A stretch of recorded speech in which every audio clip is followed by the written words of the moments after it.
So we just got done with Friday's back work, assistant work, if you want to call it that, or upper back assistant work or whatever. So again, this is what I do for my back, for my routine, and this is what I do for my upper body, for the muscles that don't get directly worked, for everything else I do during the week. This is just a big assistance day.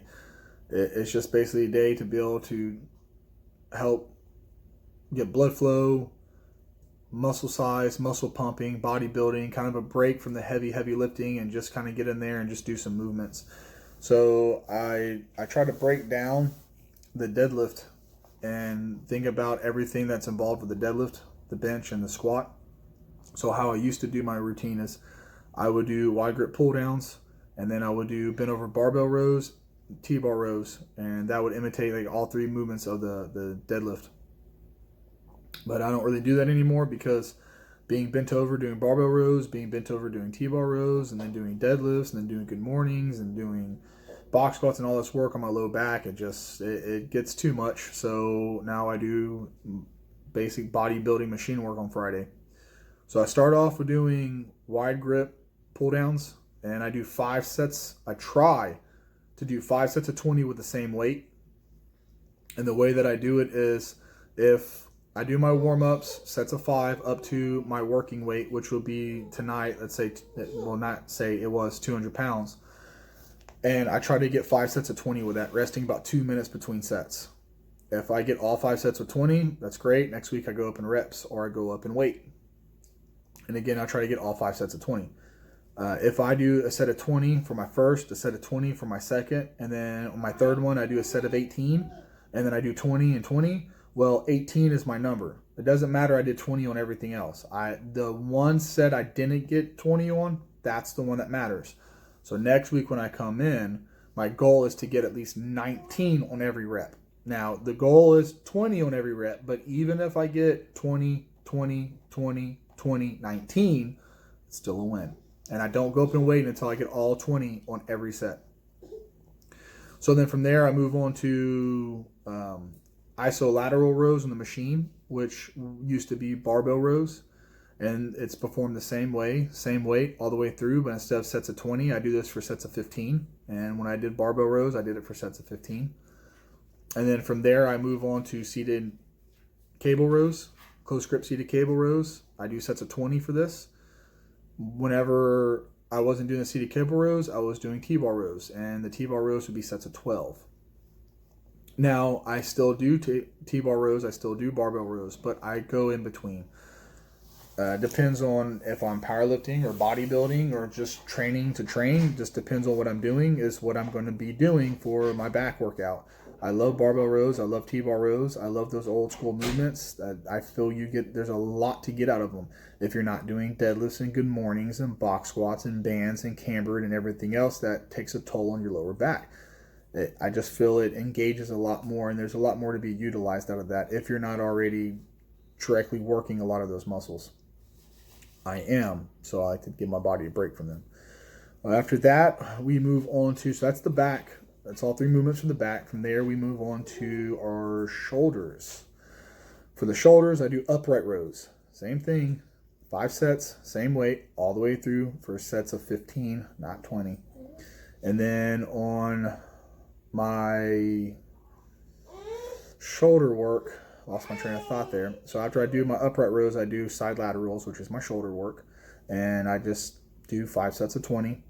Actually, 5 sets of 25. And if I don't get 25 on one given set, regardless of how low it is, that's the number to beat. So if I do, like tonight, I did sets of 20 with the 30s. And then the lowest I got was 18.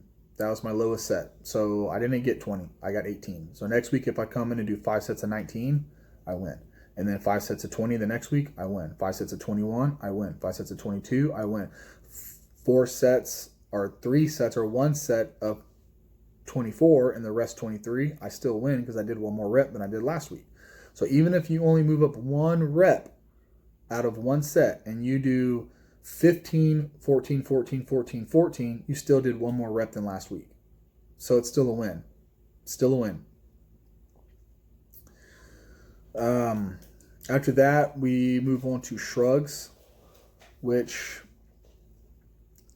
I feel I'm getting a lot of back work, well, trap work with the back movements I'm doing now, because I can kind of isolate and target a little bit more specific with the machines and with the side laterals. So I would normally do shrugs, dumbbell shrugs, but I haven't trained my arms in probably 4 or 5 months.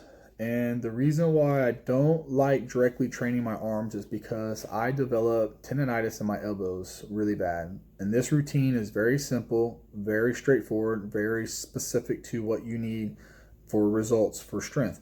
So if I can avoid doing unnecessary movements that does not involve any benefit to strength on the squat, the bench, the deadlift, like barbell curls or bicep curls, then I don't do it, because it's just excessive wear and tear. And man, that's my train of thought again. It's just excessive wear on your joints, your tendons, your ligaments, and just causes longer for those microscopic tears to heal up. And then if you do more damage than what it's worth on that movement, then when you go in to do the other movements, you start getting pain, and it starts carrying over, and it starts affecting everything. But seeing as if my elbows feel great and I haven't done this in a long time, I'm going to go ahead and start adding in hammer curls. Hammer curls are easier on my elbows than straight bar curls and all the other curls. So I'm going to do hammer curls. I'm going to do 5 sets of 20. And if I get all 5 sets of 20, I move up. Then from there, and how I like to do my hammer curls, I didn't record it, but if this is the dumbbell, I don't grab it here and hammer curl. I grab it here and I squeeze it. And I don't let that dumbbell slide down. Because the heavier that dumbbell is, the harder you have to squeeze it, the more grip strength you develop.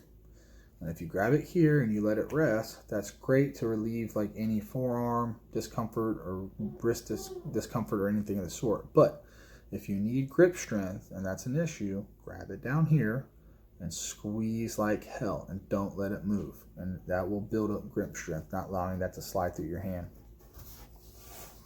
Then after that, we just do some crunches. We do 5 sets of however many we can get, and then we just mark our lowest rep, and then that's it. That's our routine. And these are the exercises that target the muscles that I feel are mostly lagging and are behind as far as it goes for strength and power for my 3 main movements. And everything I do specifically targets the muscles that I need to be involved with those main lifts. I don't directly train my front deltoids because they get enough work doing dumbbell press and bench press and close grip press.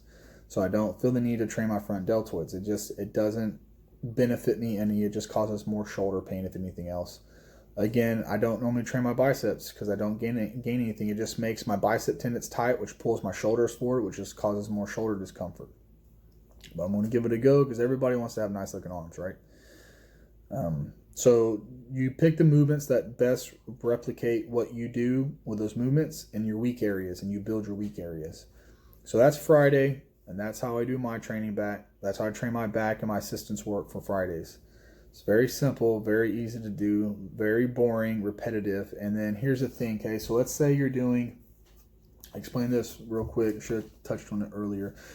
But let's say that you're doing 5 sets of 20, and then you go up, and then 5 sets of 20, you go up, 5 sets of 20, you go up. Then you finally hit a weight that you can't go up in reps. And in fact, you do the exact same reps you did the week before, or you even do less reps than you did the week before. When that happens, do one of two things. Either drop your weight down. So let's say you're using 100 pounds, drop your weight down by 4 weeks. 4 or 5 weeks. Look at what you did 4 weeks ago or 5 weeks ago and start over with that and build back up to that weight. When you get back to that weight, you should be able to continue to get more reps from there on out.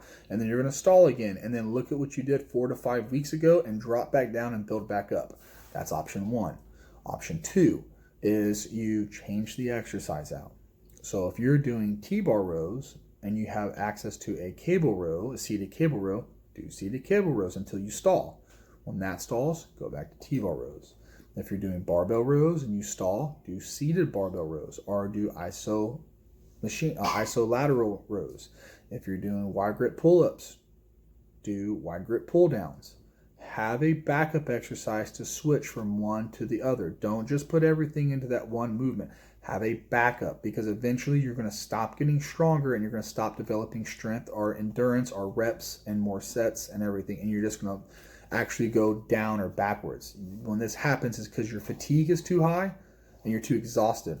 So by dropping the weight, it actually allows your body to rest with a weight that's lighter. So you're doing what's called a deload, basically. You're deloading everything, your muscles, your tendons, your ligaments, your joints, your central nervous system. You're giving everything a break. You're allowing everything to rest with a weight that your body can handle very comfortably. And then you build back up to that stressful weight. And by the time you get there, your body's rested, it's recovered, it's adapted, and you can continue to push forward. Whenever you change your exercise out, you're not going to go straight to the front of the line. You're going to pick a lighter weight. You're going to have to build on that weight because you don't know where you're going to stand with it. So you're going to pick a lighter weight and you undershoot. You don't go, okay, well, I was doing 200 on this, so I'm going to go to this, and I think I'm going to do this. And then you go too heavy. That's stupid. Don't do that. Start way lighter than you need to. Start way, way lighter. Give your body a break because you just realized, hey, I'm tired. I did less reps than I did last week. I'm not weaker. I didn't lose strength. I'm not weaker, and I did not lose strength. I'm just tired and fatigued. So pick weight that's way too light. And the next week, guess what? You can go up again. And you can make a big jump if you need to. But pick weight that's light enough where you can do that. Don't pick it where it's so heavy you have nowhere to go. Then once you do this 2-3 times, then you can look back at your numbers. Okay, well, man, I stalled on my T-bar rows.